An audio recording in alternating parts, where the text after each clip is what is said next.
Bonjour à tous et bienvenue dans ce 4e épisode de cette série de vidéos consacrée à la restauration de votre premier vélo ancien. Alors je sais que c'est quelque chose qui vous a plu parce que vous avez été nombreux à regarder les vidéos précédentes, vous avez été nombreux à me laisser des commentaires, à me poser des questions par rapport à vos restaurations et donc je vois que vous êtes de plus en plus nombreux à vous lancer dans la restauration de vélos anciens. Donc là j'ai fait 4 épisodes parce que vraiment j'ai voulu détailler les différentes étapes de la restauration d'un vélo. Donc si vous n'avez pas vu les différents épisodes, le premier était consacré au choix du vélo, voilà, quel type de vélo choisir en fonction des tubes, de la qualité du vélo. Le deuxième était consacré au démontage. Entre temps j'ai fait également des vidéos pour vous montrer la restauration de certaines pièces comme les dérailleurs, comme les freins qui vont aller sur ce vélo. Puis j'ai fait un autre épisode consacré à la restauration de toutes les pièces en vous donnant mes petits trucs.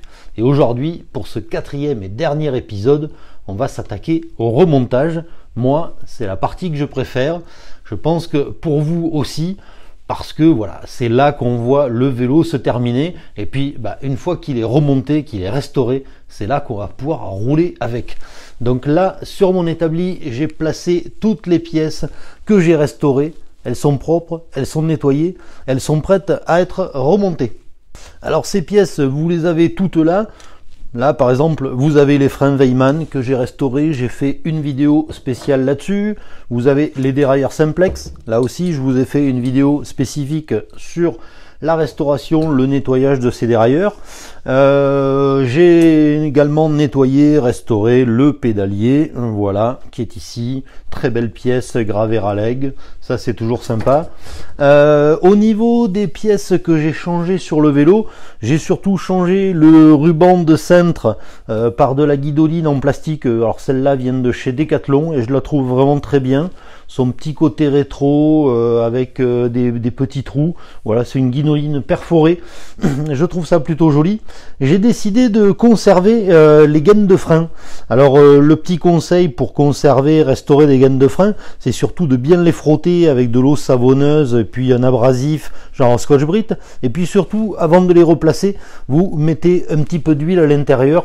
Voilà, ça permet de bien faire coulisser les câbles.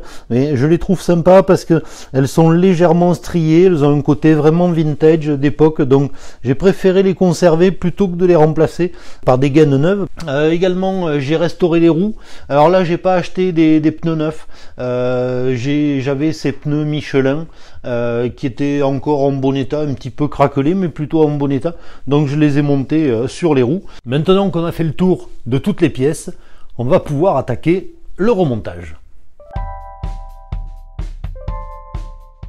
Pour le remontage, il n'y a pas un ordre spécial à respecter, c'est plus de la logique.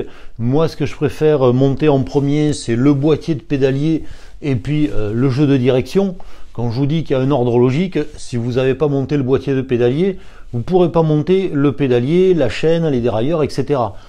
Pareil, si vous n'avez pas installé le jeu de direction, vous ne pourrez pas remonter la fourche et donc vous ne pourrez pas remonter le frein et la roue avant. Donc voilà, il y a quand même une certaine logique à respecter, mais sinon il n'y a pas d'ordre. Alors moi, là, ce que je vais faire, c'est que je vais commencer par remonter le frein avant.